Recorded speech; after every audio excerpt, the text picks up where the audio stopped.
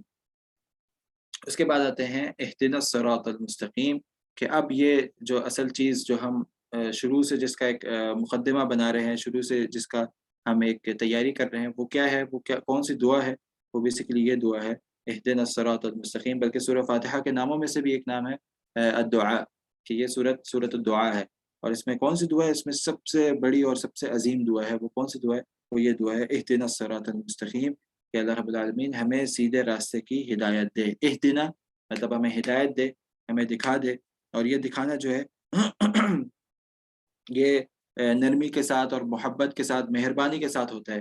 ہدایت یہ جو ہدایت جو لفظ ہے بیسیکلی یہ ہوتا ہے کہ آپ کو کوئی محبت سے مہربانی کر کے آپ کو کوئی چیز سمجھانا، ٹھیک ہے، آپ کو کوئی راستہ دکھانا یا آپ کو کسی راستے پہ چلا دینا. تو یہ ہوتا ہے ہدایت کا مطلب اہدنا، یعنی کہ ہمیں دکھا، ہمیں ہدایت دے نرمی کے ساتھ، مہربانی کے ساتھ. الصراط کہتے ہیں راستے کو، ٹھیک ہے. المستقیم، المستقیم اس کی صفت ہے کہ سیدھا راستہ، ٹھیک ہے. ہمیں وہ راستہ دکھا جو بالکل سیدھا ہو. مستقیم، مستقیم استقامت سے نکلا ہے، اردو زبان میں بھی استعمال ہوتا ہے استقامت، مستقیم ہونا یعنی کہ بالکل سیدھا ہونا. تو یہ انسان یہاں پہ دعا کر رہا ہے کہ اللہ رب العالمین ہمیں سیدھا راستہ کی ہدایت دے. اب ہدایت جو ہے وہ قرآن کریم میں آپ آگے چل کے ہم لوگ پڑھیں گے انشاءاللہ کئی جگہوں پہ کہ کہیں کہیں پہ یہ آتا ہے اللہ رب العالمین کہتا ہے اپنے رسول صلی اللہ علیہ وسلم سے کہ انک لا تہدی من احببت، کہ آپ ہرگز ہدایت نہیں دے سکتے جس کو آپ پسند کرتے ہیں یا جس کو آپ چاہتے ہیں. ولیکن اللہ یہدی من یشاء، لیکن اللہ تعالیٰ جس کو چاہتا ہے اس کو ہدایت دیتا ہے. یعنی کہ اللہ رب العالمین فرما رہے ہیں کہ اے نبی صلی اللہ علیہ وسلم آپ جس کو چاہتے ہیں آپ اس کو ہدایت نہیں دے سکتے، لیکن اللہ تعالیٰ جس کو چاہتا ہے اس کو ہدایت دے سکتا ہے.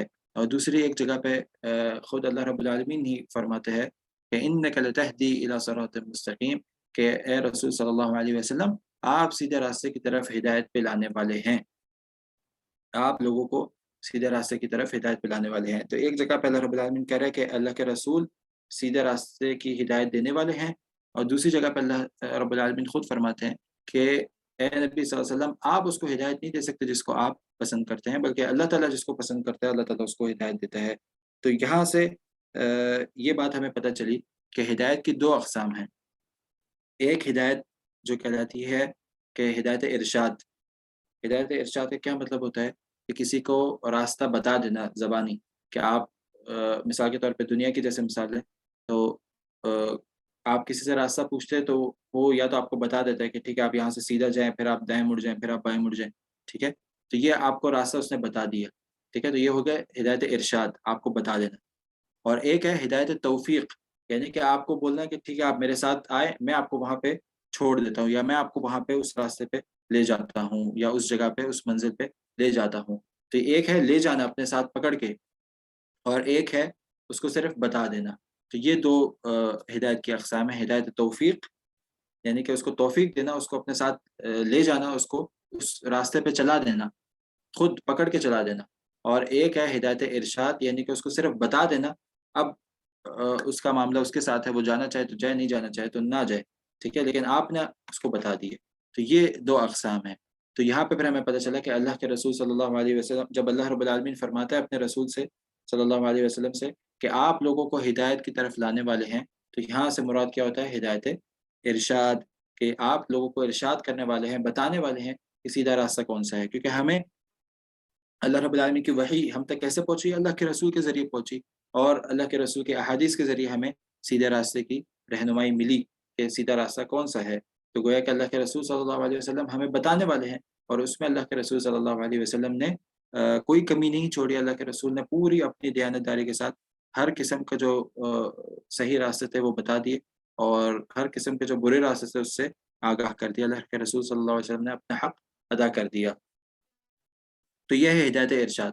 اور جو دوسری ہدایت جس کے بارے میں اللہ رب العالمین نے فرمایا کہ یہ وہ ہدایت ہے کہ جو آپ جس کو پسند کریں اس کو آپ یہ ہدایت نہیں دے سکتے، بلکہ اللہ تعالیٰ جس کو چاہتا ہے اس کو سیدھے راستے پہ چلا دیتا ہے.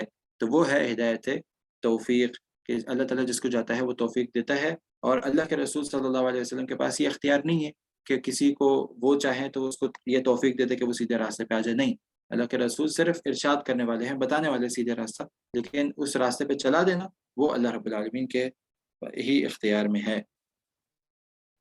تو یہ ہو گئی ہدایت کی دو اقسام، اہدنا الصراط المستقیم. اب یہاں ہم کون سے ہدایت مانگ رہے ہیں؟ ہدایت توفیق مانگ رہے ہیں یا ہدایت الارشاد مانگ رہے ہیں؟ یہاں پہ ہم اللہ رب العالمین سے دونوں ہی ہدایت مانگ رہے ہیں، کیونکہ دونوں ہی ہدایت اصل در حقیقت اللہ رب العالمین کی ہی طرف سے آتی ہیں. اللہ رب العالمین ہی اپنے پیغمبر کے اوپر وحی نازل کرتا ہے، تو یہ ہدایت ارشاد ہو گیا. اور پھر اس کے بعد اللہ رب العالمین ہی جس کو پسند کرتا ہے اس کو سیدھے راستے پہ چلا دیتا ہے. تو ایک تو ہے ہدایت آپ تک پہنچ جانا، اس کے اخبار آپ تک پہنچ جانا، تو یہ ہدایت ارشاد ہے، یہ بھی اللہ رب العالمین کی ہی طرف سے. اور پھر آپ کو اندر سے تبدیل کر کے، آپ کے دل کو تبدیل کر کے اور آپ کو سیدھے راستے پہ چلا دینا، یہ بھی اللہ رب العالمین کے ہی اختیار میں ہے. تو ہم یہاں پہ اللہ رب العالمین سے دونوں ہی چیزیں مانگ رہے ہیں کہ اللہ رب العالمین ہمیں یہ علم بھی دے، یہ سمجھ بھی دے، یہ ہمارے تک اخبار بھی پہنچ جائیں جو سیدھے راستے کی ہیں، اور ساتھ ہی ساتھ یہ کہ اللہ رب العالمین ہمیں اس پہ چلنے کی بھی توفیق دے. تو کچھ لوگوں کا یہاں پہ یہی سوال ہوتا ہے کہ ہم تو پہلے ہی سیدھے راستے پہ ہیں، تو پھر ہم سیدھا راستہ کیوں مانگ رہے ہیں؟ تو پھر اس کا جواب یہ کہ اب ہم استقامت کی دعا کر رہے ہیں، ہم اللہ رب العالمین سے اس پہ استقامت مانگ رہے ہیں کہ اللہ رب العالمین اب تو نے ہمیں اس پہ چلا دیے، تو اب ہمیں اس پہ ہی قائم رکھنا، ہمیں اس سے پھسلا نہ دینا. تو یہاں پہ انسان مانگ رہا ہے اللہ رب العالمین سے سیدھے راستے کی ہدایت، اہدنا الصراط المستقیم. اور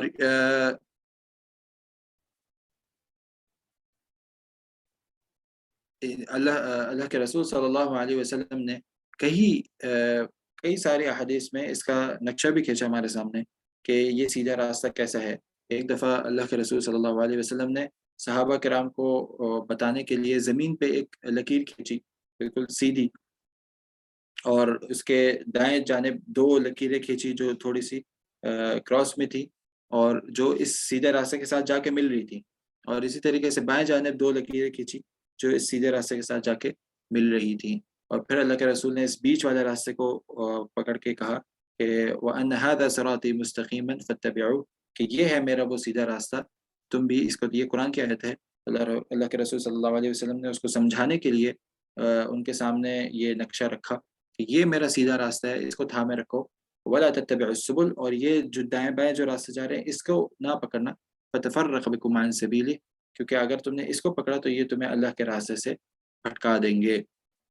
اس سے کئی سارے فائدے حاصل ہوتے ہیں کہ یہ دائیں بائیں جو راستے ہیں یہ سیدھے راستے سے ملے ہوئے ہوتے ہیں، اور بالکل اگر آپ شروع میں دیکھیں، آغاز میں دیکھیں، تو بالکل 1 انچ کا فرق ہوتا ہے، تھوڑا سا آپ ٹرن ہوئے اپنے راستے سے، سیدھے راستے سے آپ تھوڑا سا ایک انچ بھی اگر آپ ہل گئے تو وہ آپ کو پھر ادھر آپ کو فرق نہیں پتہ چلے گا، لیکن چند وقت بعد، چند زمانے کے بعد آپ کو پتہ چلے گا کہ اس نے آپ کو سیدھے راستے سے کتنا ہی دور کر دیا ہے۔